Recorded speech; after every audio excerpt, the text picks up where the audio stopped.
네, 우리 함께 말씀 보겠습니다. 함께 나누실 말씀은 요한복음 21장 15절로부터 19절까지의 말씀입니다. 요한복음 21장 15절로부터 19절까지 말씀, 개역개정과 세번역으로 한 절씩 교독하겠습니다. 먼저 개역개정 본문 한 절씩 교독하겠습니다. 제가 먼저 읽습니다. 이제부터는 너희를 종이라 하지 아니하리니 라는 말씀이 아니지요. 네, 요한복음 21장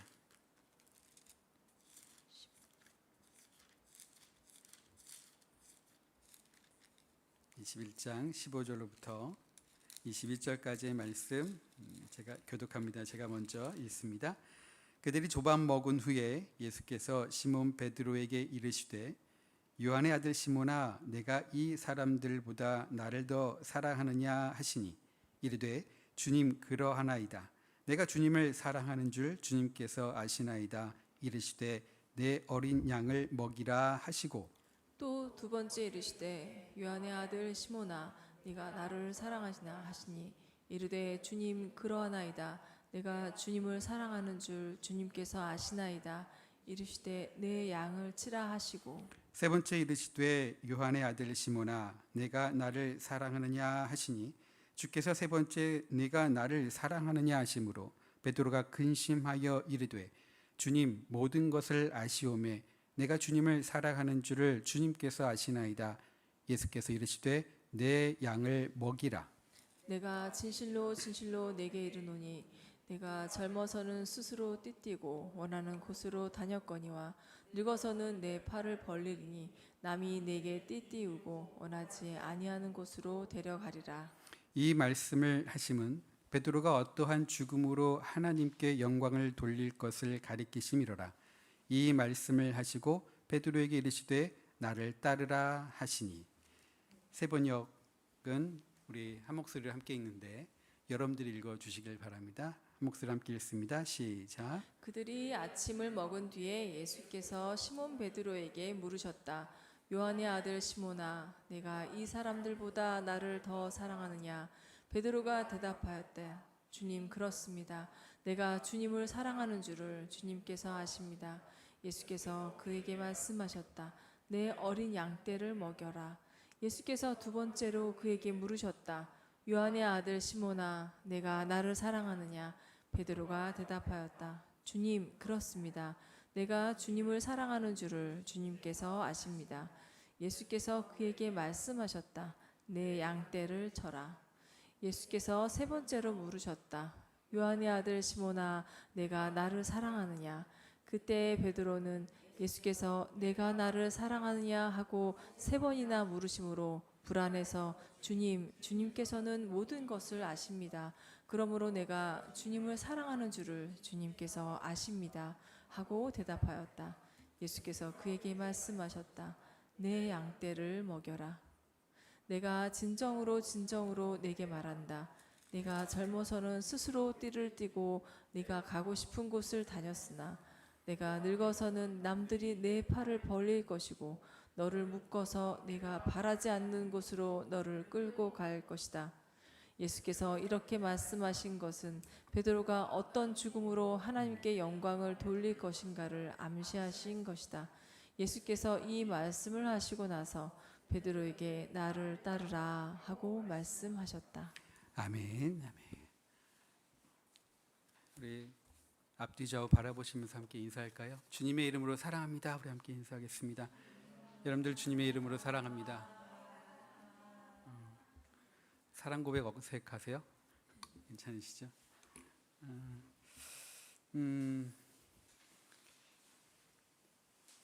하임교회가 몇 주년이죠? 2022년 5월 29일이잖아요. 3주년 아닌가요? 그렇죠? 만으로 3주년 됐죠. 장성 목사님 통해서 하임교회 처음 시작할 때부터 되어지는 과정들을 쭉 들으면서 참 멋지게 사역하시겠다라는 그런 마음과 그런 기대를 가지고 있습니다. 근데 여러분들 그거 아시잖아요. 한 번에 확 되는 게 아니라 저는 좋아하는 우리 한국말 중에 시나브로라는 단어를 참 좋아하는데 어느덧 나도 모르게 조금씩이에요. 그 조금씩 되는 게 하나님께서 먼저는 사람들을 조금씩 세워나가시더라고요. 그리고 그 사람을 통해서 일하시는 환경과 배경들을 만들어 주시고요. 그 한 사람을 통해서 일하시는 하나님을 또 경험하게 하시면서 교회가 하나님의 아름다운 하나님 나라의 공간으로 만들어 가시는 그런 아름다운 일들이 이루어지게 되는데 하임교가 바로 그런 교회가 되기를 원합니다. 하임교가 그거 아닌가요, 주님아? 하나님의 임재? 그냥 제가 그렇게 생각했습니다. 하나님의 임재, 하나님의 임하심. 그래서 오늘 말씀, 나를 따르라는 말씀을 통해서 요한복음 21장 말씀을 드리려고 준비를 다 해놨고 또 깊이 있게 어떻게 들어갈까 고민하다가 갑자기 창립 주일인데 또 이런 말씀도 함께 나눴으면 좋겠다라는 마음이 생겼어요. 그래서 본문 말씀을 못 드렸지만 마가복음에 있는 말씀을 통해서 하나님이 우리 교회에게 원하시는 믿음이 뭘까? 하나님이 우리, 즉 하임교회 원하시는 믿음이 뭘까라는 것을 좀 생각해보고 연이어서 요한복음 21장 말씀을 같이 나눠보려고 하는데요. 어디를 보시냐면 마가복음 11장입니다. 우리 한번 찾아보실까요? 네. 제가 아직 어색합니다. 2년째 왔는데 어색한 게 아무 소리가 안 들립니다. 아무 소리가 안 들려요. 저 혼자 들리는데. 네, 마가복음 11장 12절부터 26절까지 말씀인데요. 딱 한눈에 한번 보게 되면요. 12절 위에는 뭐라고 되어 있냐면 무화과 나무에게 이르시다라는 제목으로 개역 개정이 되어 있죠. 근데 희한하게 15절부터는 뭐가 되어 있냐면 뭐라고 되어 있죠? 제목 위에 성전을 깨끗하게 하시다. 무화과 나무 사건과 성전 숙청 사건이 있어요. 정화 사건이. 근데 20절 위에 보게 되면 또 뭐라고 제목이 되어 있죠? 무화과 나무가 마르다. 그러면 이거는 두 개의 스토리가 있는, 두 개의 이야기가 있는데 하나의 이야기 속에 하나가 들어가 있는 거예요. 무화과 나무 이야기 속에 뭐가 들어가 있다고요? 성전 정화. 이게 들어가 있어요. 다른 복음서에는 그렇게 기록되지 않았네요. 그래서 제가 오늘 마가복음 선택한 이유는 이게 어떤 의미가 있겠다. 마가라는 분이 신앙 공동체에게 이 말씀에 대해서 전할 때 어떤 의도와 어떤 목적을 가지고 전했을 텐데 그게 무엇일까를 좀 묵상하고 생각해 봤습니다. 그러면서 이렇구나. 22절에 보게 되면 뭐라고 되어 있냐면 예수께서 그들에게 대답하여 이르시되 하나님을 믿으래요. 그렇다면 이 사건을 통해서 우리에게 원하시는 게 뭐냐면 믿음이라는 거죠. 그럼 도대체 그 믿음은 어떤 믿음인가라는 거예요. 말씀을 들어가기 전에 제가 어느 책을 봤는데 우리가 이런 얘기 하잖아요. 시치미를 떼다라는 얘기 아시죠? 시치미를 떼다는 게 어떤 의미죠? 뭘 했는데 안 한 척. 무슨 얘기를 했는데 안 한 척이에요. 그럼 또 여쭤볼게요. 시치미는 뭐예요? 시치미. 그때 그러면 우리 중고등부 애들은 뭐 하기 시작하냐면 검색하기 시작해요. 시치미 이렇게. 시침이라는 게 무엇이냐면 제가 찾아봤더니 옛날에 삼국시대부터였었나요? 매 사냥하는 게 참 많이 했었습니다. 매로 사냥하는 거. 근데 매가 잘 훈련되어지는 매, 그리고 그런 매들은 참 고가의 매였어요. 그래서 이 매를 참 애지중지 잘 키웠거든요.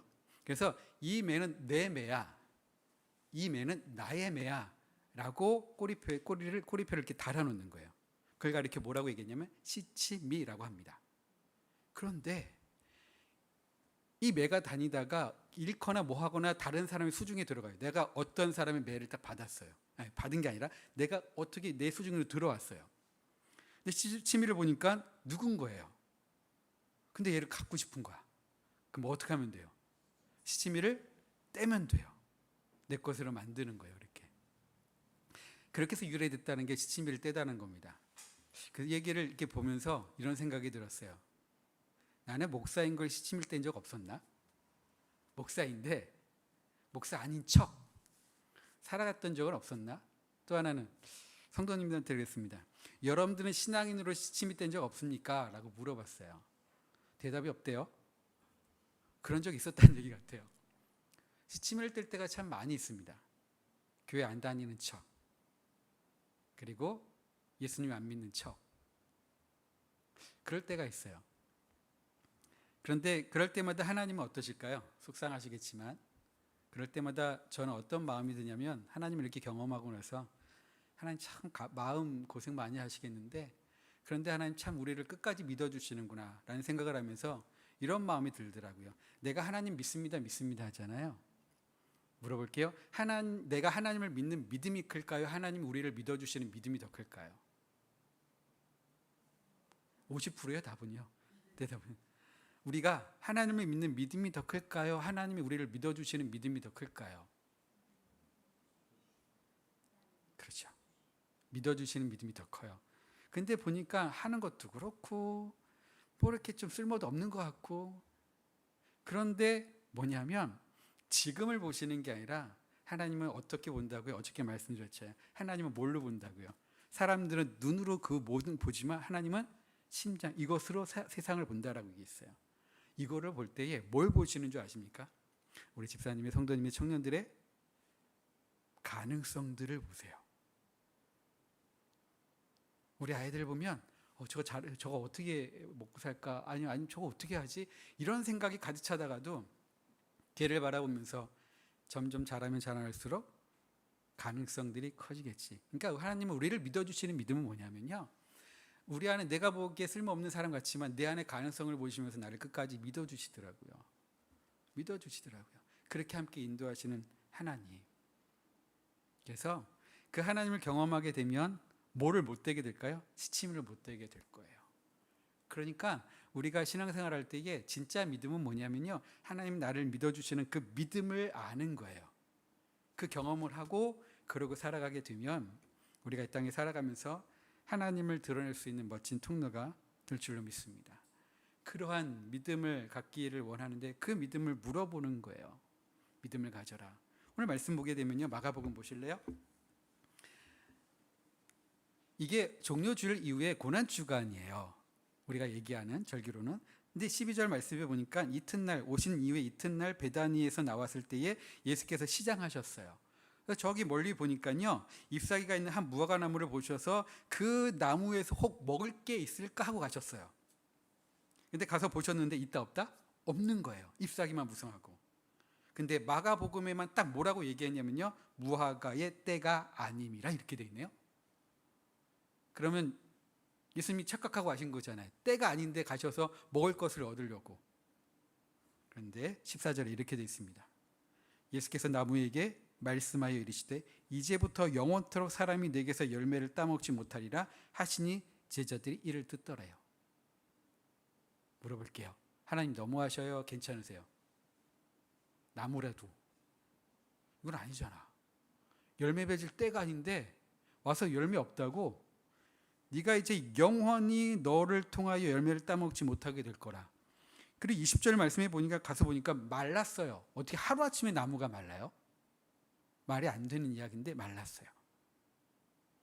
이게 이해가 안 되는 거예요. 하나님 예수님이. 왜 이렇게 얘기하시지? 그런데 이거를 우리가 좀 뭔가 해답을 얻으려면 여기 15절부터 19절 말씀이에요. 가운데 들어갔잖아요. 이게요. 무화과나무 사건에. 딱 들어갔는데 무슨 이야기냐면 예수님께서 성전에 가셔서 완전 뒤엎어 놓으신 거예요. 성전에 뒤엎어 놓으셨어요. 왜요? 뭐라고 얘기하시냐면요. 17절에 이렇게 얘기하셨어요. 이에 가르쳐 이르시되 기록된 바 내 집은 뭐 하는 집이다? 만민이 기도하는 집이에요. 그 기도하는 집인데 이 집을 어떻게 만들었다고요? 강도의 소굴로 만들었대요. 강도의 소굴. 진짜 강도인지 아닌지 한번 여쭤볼게요. 뭐 할 때 강도일까요? 어떤 사람들을 가리고 강도라고 얘기할까요? 어떤 짓을 향하여 강도라고 얘기할까요? 그럼 여쭤볼게요. 이 제사장들이 강도짓을 한 건지 아닌지 한번 말씀드려 볼게요. 한번 생각해 보십시오. 성전에 들어가려면요. 성전세를 내야 돼요. 근데 그 성전세는 시중에 놔두는 세속적인 돈을 주는 게 아니라 그들이 만들어 놓은 받아다가 환전해서 그걸 가져다가 그걸 내야 되는 겁니다. 근데 그 환전할 때의 환전세가 뭐냐면 반세겔 은하를 주저하여 은하를 내야만 되는데 이것을 사서 낼 때에 이틀분의 노동값을 내고 사야 돼요. 환전 후. 그러니까 내가 이틀을 일했어요. 그러고 환전해서 사야 되는 거예요. 또 하나, 환전세만 아니라 뭐 해야 되죠? 가서 재물을 드려야 되잖아요.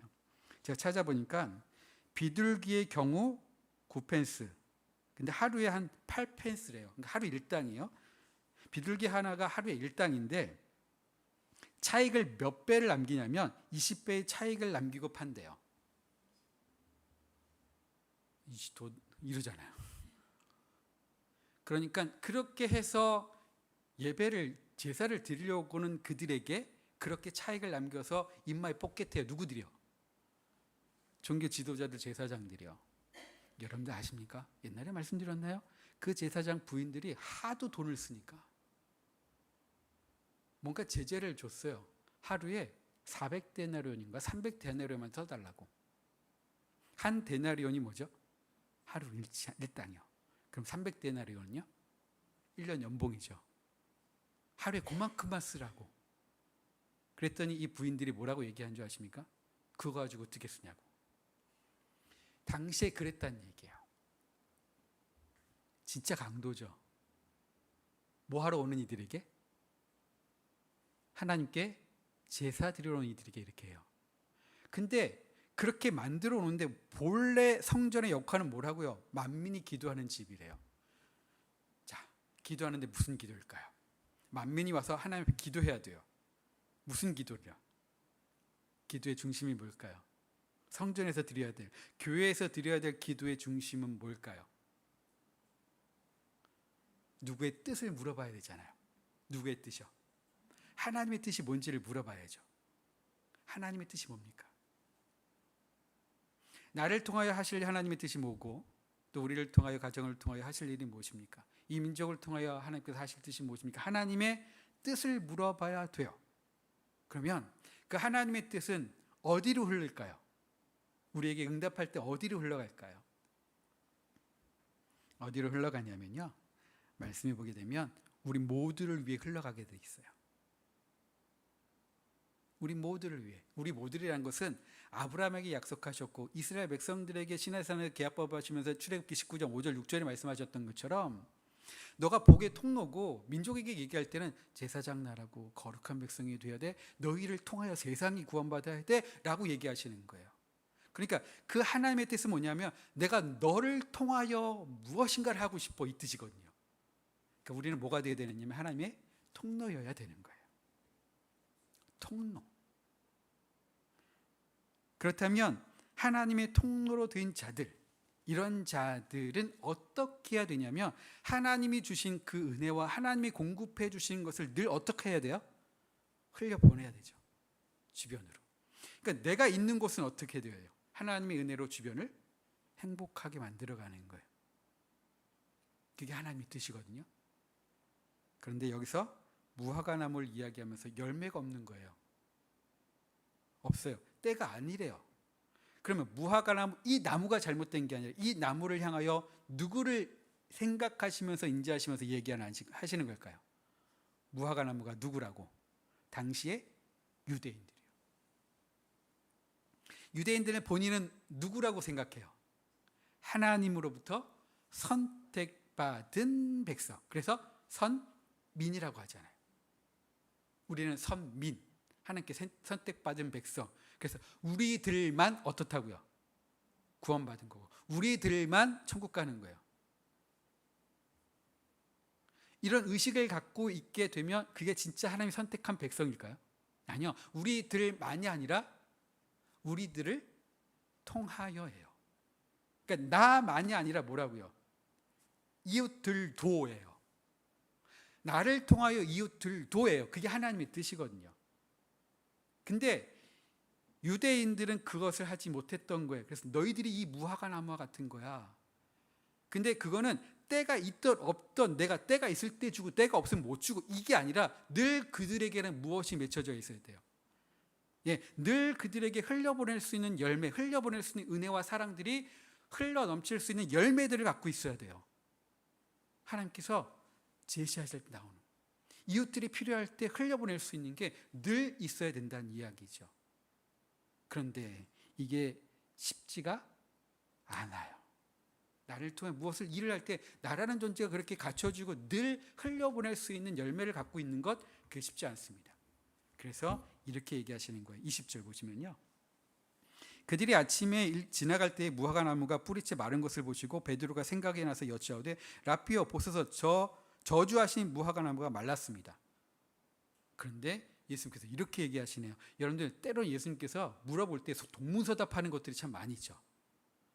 근데 그 동문서답이 무슨 의미인지를 알면 너무 은혜가 되는데, 여기 말씀 보시게 되면 예수께서 그들에게 대답하여 이르시되, 그런데 뭐라고요? 하나님을 믿으래요. 지금 나무 얘기하고 있는데 하나님을 믿으래요. 그러면서 더 이상한 얘기를 하시네요. 23절. 내가 진실로 너에게 이르노니 누구든지 이 산더러 들리어 바다에 던져지라 하며 그 말라는 것이 이루어질 줄 믿고 마음에 의심하지 아니하면 그대로 되리라. 뭐라고요? 저 산더러 어디로요? 바다에 던지라 하면 어떻게 된대요? 그렇게 된대요. 그러면서 24절, 그러므로 내가 너희에게 말하노니 무엇이든지 기도하고 구하는 것은 받은 줄로 믿으라. 그리하면 너희에게 그대로 되리라. 자, 24절만 따로 떼서 우리 집에 걸고 싶잖아요. 24절만 따로 딱 떼가지고 기도하면 무엇이든지 내게 능력 주시는 자 안에서 모든 것을 할 수 있습니다. 그것만 따로 떼서 딱 붙여놓고 능력 주시는 자인데 모든 것을 할 수 있는 능력을 달라고 기도하잖아요. 근데 제가 우리 장기성 목사님을 알아요. 여러분들이 그 진리와 그 의미가 무엇인지 다 가르쳐 주셨을 거예요. 그 구절만 놓고 내 의미대로 해석하면 절대로 안 되죠.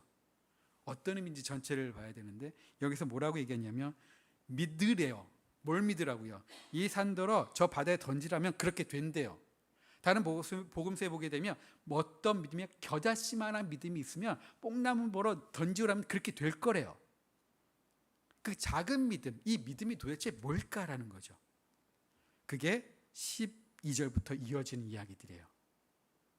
그들이 기도하며 하나님의 뜻을 알고 하나님의 뜻대로 살아가면서 열매를 맺고 흘려보내야 될 그들, 그게 성전이고 그게 교회이고, 그것을 알고 깨닫고 결단하고 결심하며 때를 못하면 회개하며 나아가야 될 그 터에서 강도의 소굴로 만드는 이들에게 이야기하면서 이 교회는 이래야 돼, 성전은 이래야 돼, 그들 하나님 앞에 나아가는 이들은 이래야 돼 라고 말씀하시거든요. 근데 열매가 맺기가 너무 힘들어요. 왜요? 내가 혼자 할 수 없잖아요. 그러기에 여기 어떤 믿음이 있어야 되냐면, 어저께도 말씀드렸듯이 자기 긍정에서 무엇으로 바뀌어야 될까요? 우리가요, 나는 할 수 있어 하면요, 누구에게 도움을 안 구하는데, 내가 할 수 있을까? 안 되는데, 내 힘으로 안 되는데 하면 도움을 구할 수밖에 없어요. 도움을 구할 수밖에 없는 것을 가리켜 뭐라고 얘기하냐면 자기 부정이라고 얘기해 봅시다. 내가 부정되면 내 안에 하나님께서, 우리는 누구를 찾을 수밖에 없었냐면 하나님을 찾을 수밖에 없어요.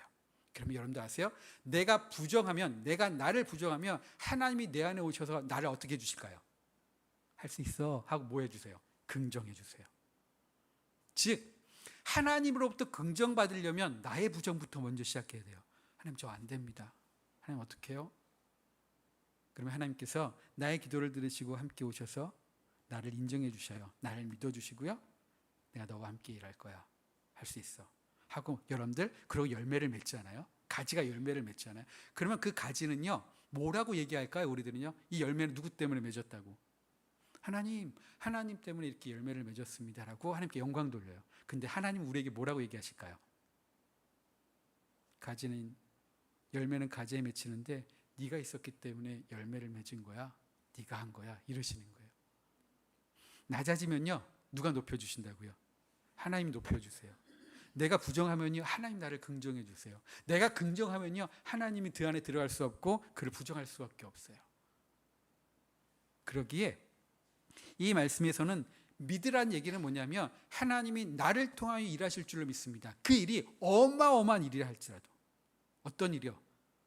산더러 바다에 던지는 일이라 할지라도.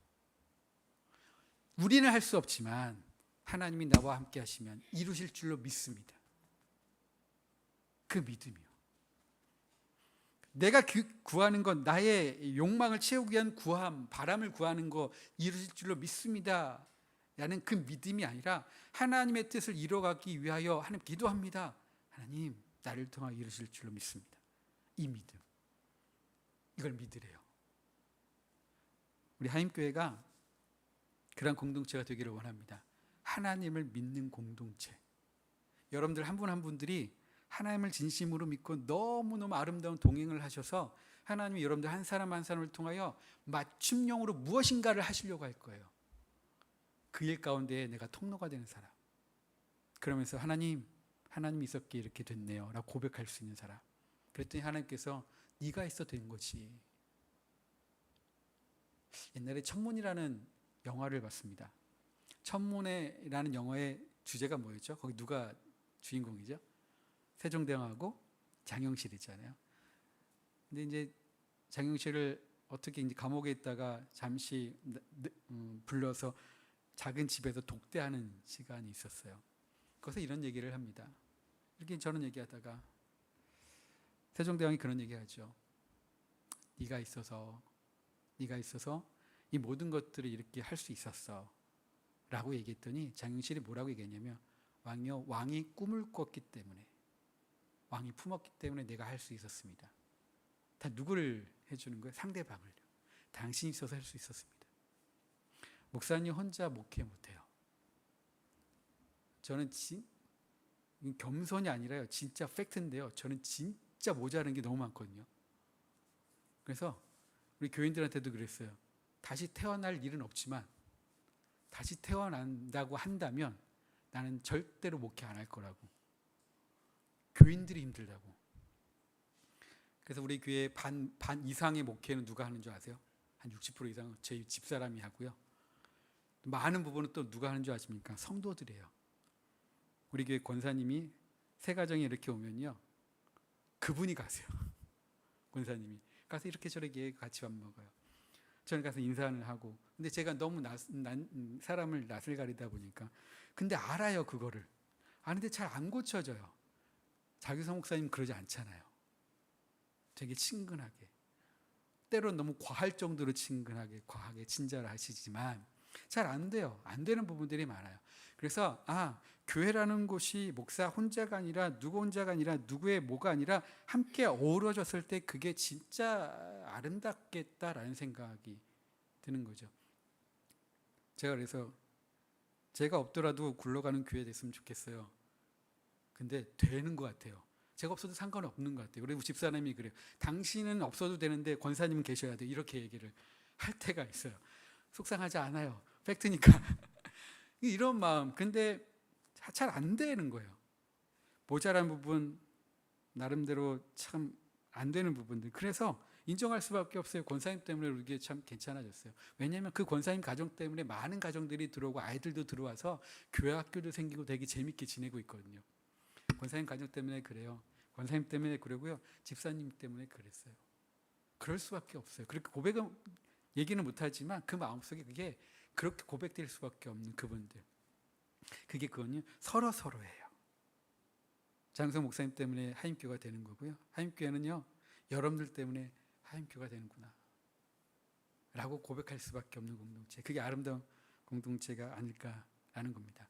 여러분들, 하나님을 믿으면요, 그 사람을 통해서 때를 얻든지 못 얻든지예요. 어느 때든지예요. 하나님이 요구할 때마다, 누가 필요할 때마다 흘려보낼 수 있는 아름다운 복의 통로가 될 줄로 믿습니다. 그 곳이 우리 하임교회였으면 좋겠어요. 앞으로 더 큰 것을 흘려보낼 수 있는. 내가 흘러넘쳐 주변을 적셔야 되잖아요. 그리고 내 안에 물이 있으면 내 안에 무엇이 들어있는지 모르는데 어떻게 할 때 확인할 수 있냐면 이가 넘칠 때 확인을 할 수 있어요. 그 내용이. 겉으로 보기엔 모르지만 흘러넘쳐 주변을 적시며 저 사람이 이런 사람이구나. 저 교회는 이런 교회구나. 인정받을 수 있는 멋진 교회가 되기를 소원합니다. 여러분들, 그런데요, 예전에 이런 얘기를 들었어요. 여러분들, 사막에 6박 7일 동안 이렇게 달리는 그 죽음의 레이스들이 있다고 합니다. 달리다 보면요, 사람이 죽을 때도 있을까요, 없을까요? 있대요. 뭐 때문에 죽을까요? 탈수 때문에 죽는데요. 근데 탈수 때문에 죽은 사람 옆에 딱 가보니까 여기 옆에 물이 있었을까, 없었을까요? 물이 있어요. 왜요? 어떻게 죽는다고요? 이 사람은요, 건조하잖아요, 사막이. 달리다 보면 땀이 마른대요.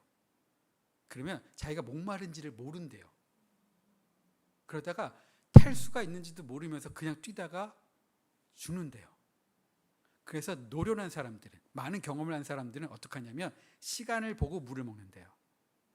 얼마나 뛰었는지를 보고 물을 먹는데요. 목이 안 마른다, 목이 안 마른 것 같다 할지라도 그래도 먹는데요. 그 이야기 이렇게 들으면서 교회 생활을 하다 보면, 신앙생활을 하다 보면, 우리가 일반의 삶을 살아가다 보면 목마른지 모르는데 번아웃 되어 가는 사람들을 볼 수 있어요. 그렇죠? 근데 그 사람은 몰라요. 근데 교회 공동체는 뭐냐면 서로 봐주는 거잖아요. 서로 함께 살아가야 되잖아요.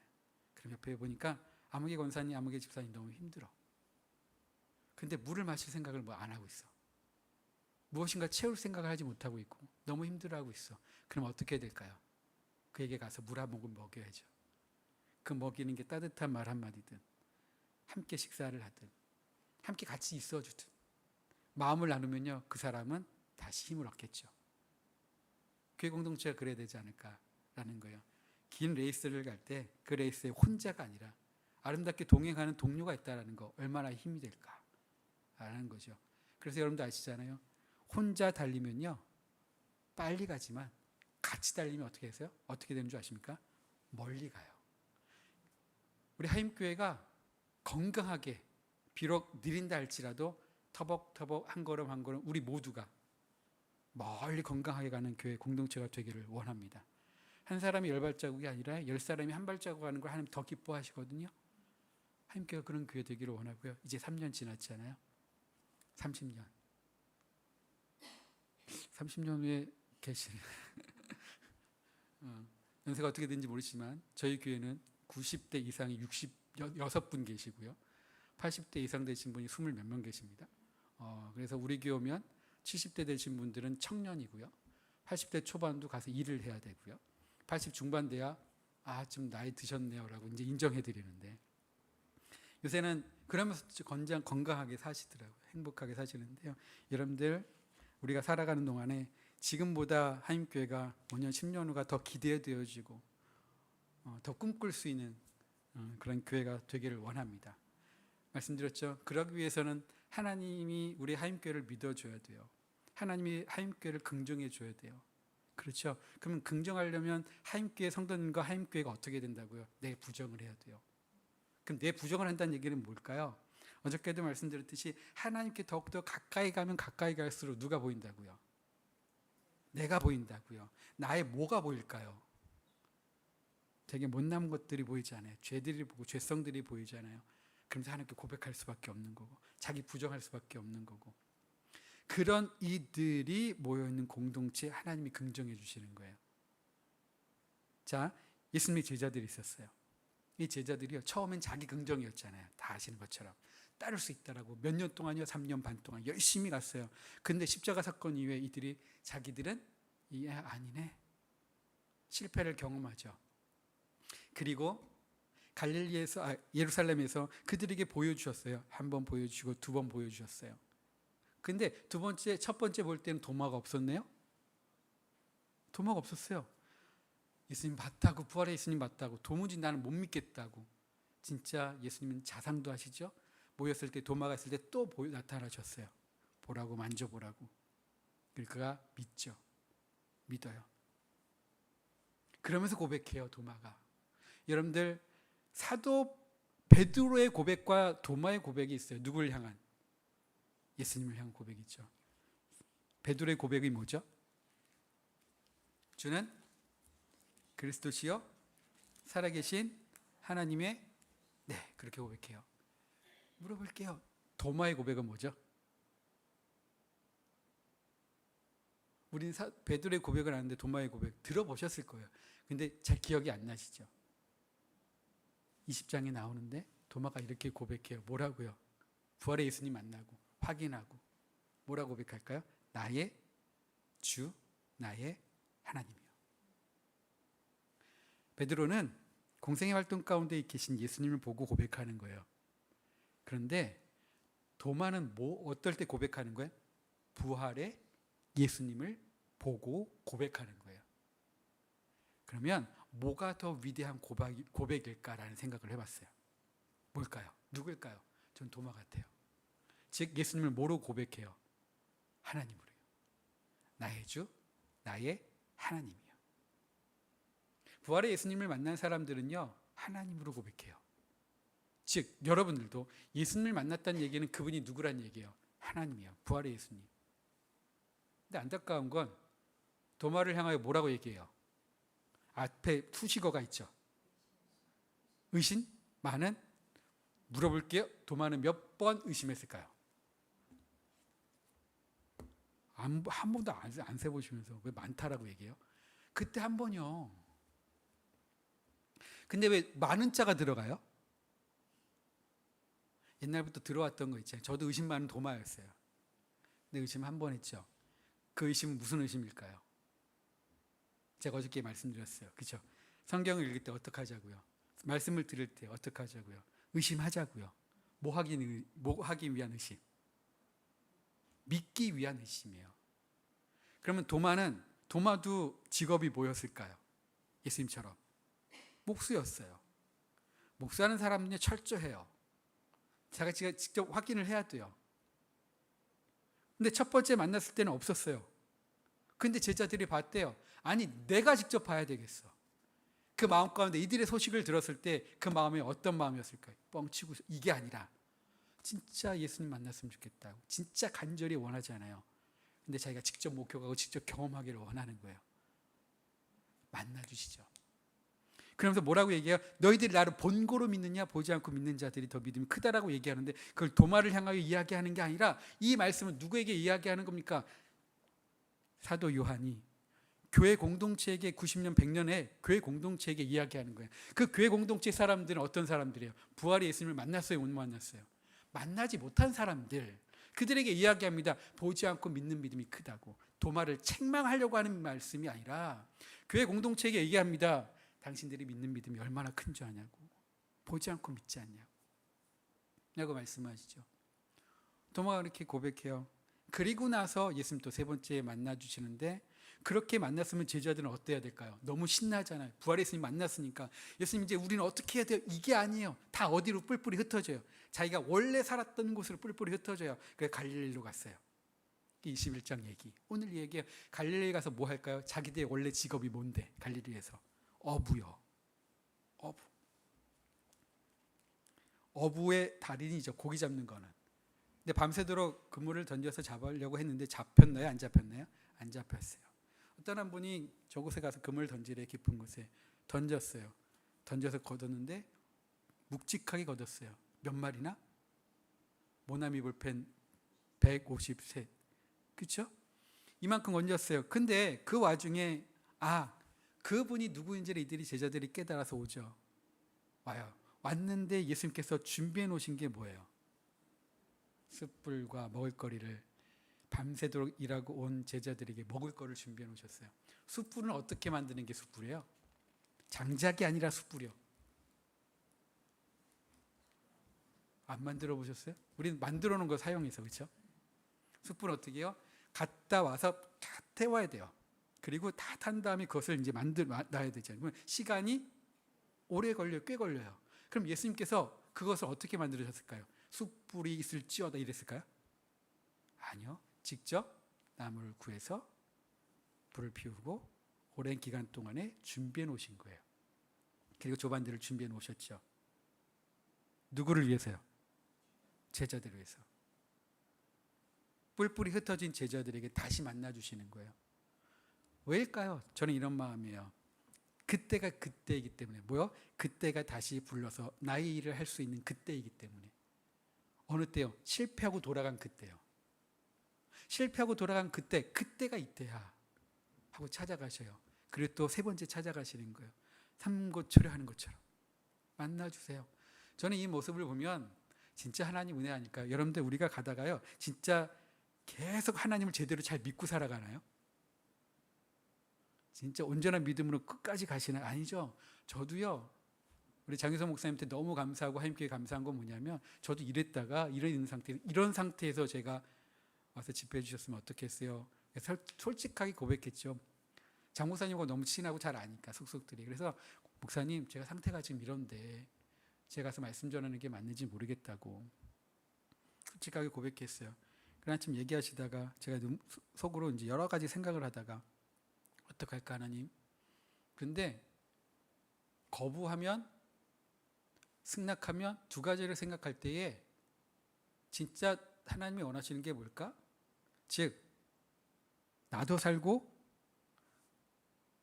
하임교회에게도 좋은 시간이 되려면 어떻게 되겠지? 어떻게 되지? 하니까 내가 지금 이 상태로 있으면 안 되겠지.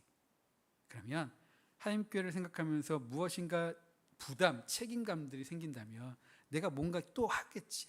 기도하고 말씀 보고 생각하고 묵상하고 몸부림치겠지. 그러다 보면 하나님 나 이래요 이런 게 아니라 그러다 보면 내가 하나님께서 이렇게 세워주시겠지. 그러면서 이렇게 올라왔어요. 근데 감사한 게 장성 목사님께도 감사하고 하임께 감사한 게 뭐냐면 이 시간이 오히려 여러분들 저에게 더 큰 좋은 시간이었던 거예요. 준비하는 시간들이. 그러면서 계속해서 생각이 나는 거예요. 다 미리 몇 주 전부터 쭉 4주째 4번에 걸쳐 있는 말씀과 제목을 드렸어요. 근데 또 생각이 나고 이것도 저것도. 그래서 제가 가지치기 하기 시작했던 거예요. 이것 말고 이것만 시간에 조절하기 위해서. 그러면서 제 안에 채워지는 것들이 경험하면서 다시 회복되어지더라고요. 즉 이 오늘 말씀도 그겁니다. 하나님이 나를 보실 때에 너 그딴 식밖에 안 돼? 이게 아니라 우리의 상황을 보면서 하나님이 안타까워하시겠지만 그 속에 있는 자그마한 가능성이라도 보시고 믿어주시고 끝까지 함께 하시더라고요. 제자들에게 나타나시는 거예요. 그리고 물어보시잖아요. 조밥 만들어 놓으시고요. 먹이고요. 제자들은 유구무언이죠. 할 말이 뭐가 있어요? 먹어요. 그런데 예수님께서 물어보시잖아요. 오늘 말씀처럼 뭐라고요? 네가 나를 사랑하느냐고. 그랬더니 베드로가 뭐라고 얘기하죠? 이 베드로라고 얘기하지만 베드로는 제자의 대표성을 띠는 거니까 뭐라고 얘기합니다. 내가 주님을 사랑하는 줄 주님께서 아시나이다. 3번 얘기하잖아요. 그러면서 그렇게 고백했을 때 예수님이 반응해요. 내 양을 먹이라. 내 양을 치라. 내 양을 먹이라. 지금 방금 누가 해주신 밥을 먹은 사람이 예수님께서 해놓으신 밥을 먹고 주신 밥을 먹은 제자들에게 얘기하는 거예요. 먹었지? 이렇듯 너희들도 내 양을 먹이래요. 이렇게 얘기하면 우리는 양 하니까 이럴 수 있잖아요. 그냥 말씀 영적인 거 얘기할 수 있는데 세상에 굶는 사람들이 얼마나 많죠? 일용할 양식을 못 먹는 사람이 얼마나 많아요? 오병이어를 통해서 5,000명을 먹이는 그 사건을 통해서 뭐라고 얘기하냐면 너희들이 먹을 것을 주라고 말씀하시는 것들은 지금 여기의 문제를 제외한 영적인 문제를 이야기하는 게 아니라 지금 현실의 문제를 직시하고 얘기하시는 거예요. 이 땅에 있는 아파하고 힘들어하고 고민하고 가슴 치는 사람들이 얼마나 많으냐. 너를 통한 열매가 그들에게 흘러가기를 원하는데 영적인 것만이 아니라 그들의 삶의 문제를 해결해 줄 수 있는 그런 통로들이 되라고 얘기하시는 거거든요.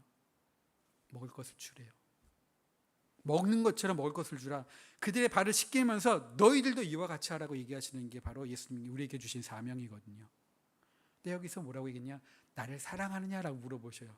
그 사랑이 히브리어는 헬라어는 3가지가 있는데 첫 번째 아가페가 있고 두 번째 필레오가 있고 세 번째 에로스가 있어요. 자, 이 3가지 중에 예수님께서 첫 번째 질문할 때 그 사랑은 무슨 사랑이었을까요? 아가페였어요. 그러면 그렇게 질문하면 베드로는 어떻게 대답해야 돼요? 아가페로 대답해야 되잖아요. 아가페로 대답하지 못해요. 베드로가 고백한 건 필레오, 친구의 우정으로 고백해요. 즉 네가 나를 아가페로 사랑할 수 있느냐라고 얘기했더니 필레오로 사랑합니다라고 얘기했어요. 그 얘기는 아가페로 사랑할 수 없는 거 아십니까? 나는 하나님 그렇게 사랑할 수 없는 존재입니다. 그럴 줄 알았는데. 여기엔 긍정의 대답일까요? 이건 긍정의 대답이 아니라 부정의 대답이에요. 나는 하나님을 사랑할 수 없네요. 예수님을 사랑할 수 없는 존재이네요. 아시지 않습니까? 근데 두 번째도 동일하게 물어보시는 거예요. 아가페로 사랑하냐? 아가페냐? 아니요, 필레오요. 그런데 그러면 내가 아가페로 물어봤잖아. 왜 필레오로 왜 대답을 해? 이렇게 책망하는 게 아니라 그렇게 대답한 이에게 뭐라고 얘기한다고요? 내 양을 먹이래요. 내 양을 치래요. 됐다고요. 자격 조건에 합격이 됐다는 얘기예요. 모르겠어요. 여긴 점수가 있으면 60점인지 61점인지 90점, 100점인지 잘 모르겠지만 여하튼 하나님의 기준에 합당하다는 얘기예요. 질문에 대한 대답이 잘못됐는데. 근데 예수님은 그렇대요. 괜찮대요. 됐대요. 근데 3번이나 물어보시네요. 3번째는 예수님께서 뭐라고 물어보셨을까요? 아가페 필레오. 필레오로 물어보는 거예요. 필레오로 물어보는데 대답해요. 필레오로 물어봤더니 베드로가 어떻게 했대요? 근심한 거예요. 여러분들 이 근심은 여러분들 어떤 근심으로 생각이 드셨나요? 예전에는 저 이거 보면서 이렇게 생각이 들어요. 이 근심은 예전에 3번이나 물으셔. 나를 너무 예전에 내가 몇 번이나 부인했으니까 3번 부인했으니까 3번 물으시네. 하나님은 그러실까요? 예수님 그러신 분일까요? 네가 한 만큼 내가 이렇게 해? 3번이나 부인했어. 내가 3번 너한테 물어볼까? 하고 사람에게 그렇게 얘기하시는 게 아니라 대답하는 가운데 함께 대화하는 가운데 글을 만들어 가시는 거예요. 필레오로 물어봤는데요. 베드로가 근심해요. 왜 근심일까요? 필레오로 사랑한다라고 고백하려고 하는데 그렇게 고백할 수 있나 내가? 우정이라도? 사랑할 수 있다라고 하는 예수님께 고백할 수 있을까? 그거에 대한 근심이 아닐까라는 거예요. 베드로의 마음에는 이것도 안 되는데 심장으로 보시는 예수님 그 마음을 알까요? 모를까요? 아시죠. 그래서 그에게 얘기해요. 내 양을 먹이라고. 그리고 19절 마지막에 뭐라고 얘기하냐면 나를 따르래요. 18절은 베드로가 어떻게 순교할 건지에 대한 이야기를 얘기하시는 거지만 19절에 나를 따르래요. 그때 된 거예요. 왜요? 자기 부정을 하니까 하나님이 어떻게 하신다고요? 긍정해 주시는 거예요. 그렇게 따르는 공동체가 이제 예루살렘에서 성령을 기다리죠. 말씀 함께 나눴던 것처럼 사도행전 1장, 2장, 3장 이야기를 함께 나눴는데 그렇처럼 거기서 다시 성령 받고 그들이 하나님의 일을 할 수 있는 공동체가 되어져 나아가요. 저는 하임교회, 권능교회가 하나님 보시기에 하나님의 심정으로 보실 때에 하나님의 그 심장으로 봤을 때에 인정할 수 있는 교회였으면 좋겠어요. 일할 만한 교회가 됐으면 좋겠고요. 하나님께 손을 내미셔서 함께 가기를 원하시는 교회가 되기를 원하고요. 그러기 위해서 우리가 하나님 앞에 하나님이 계셔야 됩니다. 하나님이 임재하셔야 되고 하나님이 말씀하셔야 되고 하나님이 이끄셔야 되고 하나님이 나를 때로는 야단도 치셔야 되고 하나님이 나를 때로는 위로도 해 주셔야 되고 이래야 우리가 같이 갈 수 있습니다. 더불어 그렇게 고백하는 이들은 뭐냐면 내 옆에 있는 주변 사람들과 함께 위로해 주고 번아웃되고 하는 것 같지도 모르면서 살아가는 그들에게 물 한 모금 주고요. 같이 살고 같이 손잡고 같이 나가는 거죠. 예전에 제가 청년들 구로동교에서 청년 사역 한 7년 동안 했을 때 캄보디아로 선교를 한 3년 하고 섬 선교, 국내 선교를 한 3년 하면서 그들을 진짜 심하게 닥달을 했거든요. 1년에 6개월을 저하고 같이 평일에 훈련하면서 선교를 다녔는데 그때 이런 걸 다 선교 훈련 캄보디아 가기 전에 마지막 날 삥 둘러 앉힌 다음에 두른 다음에 앞에 나와 다 둘렀어요. 그리고 이렇게 스크럼 누구는 이렇게 해주는 거예요. 이렇게 허리를 잡아주기도 하고 이렇게 잡아주기도 하고 쭉 둘렀습니다. 든 다음에 제가 너 힘 빼. 그럼 걔네들이 하나 둘 셋 하면 힘 딱 빼요. 넘어지나요? 안 넘어지나요? 안 넘어져. 왜요? 옆에 있는 사람이 잡아주잖아요. 다시 그 다음에 너희들 말고 너 힘 빼. 딱 힘 빼. 안 넘어져요. 알지? 우리가 같이 가는 거는 일을 위해서 가는 거야. 선교 현장에서 힘들 수 있어. 어려울 수 있어. 시험 받을 수 있어. 우리가 힘겨워할 수도 있어. 그런데 혼자면 넘어져. 혼자면 넘어지는데 같이 하면 안 넘어져. 같이 하면 함께 기도해주고 함께 바라봐주고 함께 가면 우리는 이 선교 사역에 하나님께서 오시기에 인정할 수 있는 그런 귀한 사역으로 마치고 올 수 있어. 이렇게 하는 거야. 하고 훈련하고 들어갔던 그 시간들이 기억이 나요. 오히려 걔네들 때문에 제가 은혜를 많이 받았죠. 청년들 때문에. 근데 내가 지금도 내 자식이라고 생각하고 키웠던 친구들이 지금도 아이 낳고 권사되고 40대 중반에서 연락 오면서 목사님 하고 연락 오면 저는 40대 누구한테 반말을 쓰지 못해요. 왜? 지금 만난 40대한테 어떻게 반말을 써요? 근데 걔네들한테는 유미야 누구야? 반말을 하고 있어요 제가. 그러면서 목사님 하고 이야기할 때 그게 어떠한 관계 가운데 있었냐면 예전에 그 경험이요, 그 추억들이요, 그 관계들이요. 우리 건능교회 그리고 우리 하임교회 교우들이 그런 아름다운 관계를 이루고요. 그래서 한 걸음 한 걸음 가면서 누가 힘들 때 옆에 있는 사람들이 버팀목이 되어주고 누가 힘들 때 누가 버팀목이 되어주면서 함께 가 결국에 승리할 수 있는 귀한 교회가 되기를 원합니다. 반석 위에 세워진 교회, 하나님의 말씀으로 나를 따르라고 할 때 그 따르라는 음성을 들을 수 있는 교회, 나를 따르라고 할 수 있는 음성을 들을 수 있는 그런 성도들이 되어진다면 하나님께서 멋지게 일을 감당해 주실 줄을 믿습니다. 하나님과 함께 동행하는 교회, 하나님과 함께 동행할 수 있는 여러분들, 서로 아름다운 동행할 수 있는 귀한 교회가 되기를 주님의 이름으로 간절히 부탁을 드리겠습니다.